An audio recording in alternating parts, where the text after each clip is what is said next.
আজকের ভিডিওর টপিক হলো পার্ক স্ট্রিটের বিখ্যাত ট্রিঙ্কাস বার অ্যান্ড রেস্টুরেন্ট। যদিও আমি বলেছিলাম যে এই ভিডিওটা তোমাদের সাথে শেয়ার করব, তোমরা সবাই জানো যে আমি দুদিন আগে কলকাতা গিয়েছিলাম, তো এখানেই দুপুরের লাঞ্চটা করেছিলাম।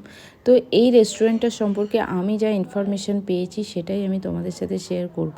তো দেখতে থাকো ভিডিওটা।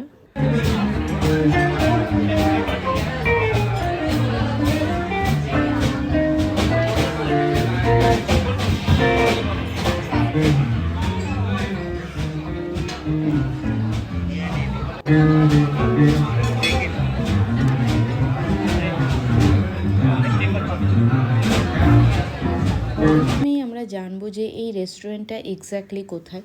এটা হচ্ছে পার্ক স্ট্রিট ক্রসিং থেকে হেঁটে জাস্ট 2 মিনিট অক্সফোর্ড বুক স্টোরের দিকে গেলেই দেখতে পাওয়া যায়।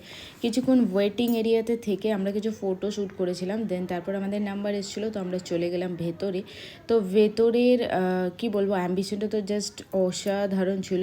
ট্রিঙ্কাসের পুরনো নাম ছিল ফ্লোরিস ট্রিঙ্কাস, কিন্তু 1915 সালে মালিকানা বদলের ফলে এর নামটা হয়ে যায় চেঞ্জ হয়ে ট্রিঙ্কাস বার অ্যান্ড রেস্টুরেন্ট। তো ভেতরে ঢুকলে কিন্তু বিভিন্ন রকমের ঐতিহ্যের ফটো তোমরা দেখতে পাবে। আর ভেতরে সারাক্ষণই গান শুনিয়ে চলেছে, যেটা আমি একটু আগে দেখালাম, ট্রিঙ্কাসের নিজস্ব লাইভ ব্যান্ড। ভেতরের অ্যাম্বিশনটা তো জাস্ট অসাধারণ ছিল। খাবার অর্ডার দেওয়ার কিছুক্ষণের মধ্যেই চলে এসেছিলো ট্রিঙ্কাসের বিখ্যাত চিকেন চেলো কাবাব, যেটা আমি আগের ভিডিওতে দেখিয়েছি। বিশ্বাস করুন, ওই চিকেন চেলো কাবাবটা জাস্ট অসাধারণ, আমি এক্সপ্লেন করতে পারবো না, এতটাই সুন্দর স্বাদ ছিল।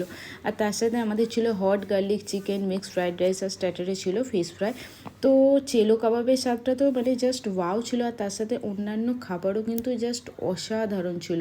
অ্যাম্বিশন অ্যান্ড লোকেশন সেটাও কিন্তু জাস্ট অসাধারণ ছিল।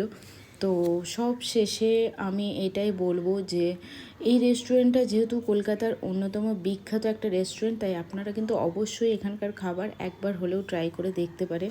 আর ভিডিওটা যদি ভালো লেগে থাকে তো অবশ্যই একটা লাইক করে দেবেন, আর একটা সুন্দর করে কমেন্ট করতে কিন্তু একদমই ভুলবেন না। আমি আমার এক্সপিরিয়েন্সটা তোমাদের সাথে শেয়ার করলাম, তো ভিডিওটা ভালো লেগে থাকলে অবশ্যই লাইক করে দেবেন।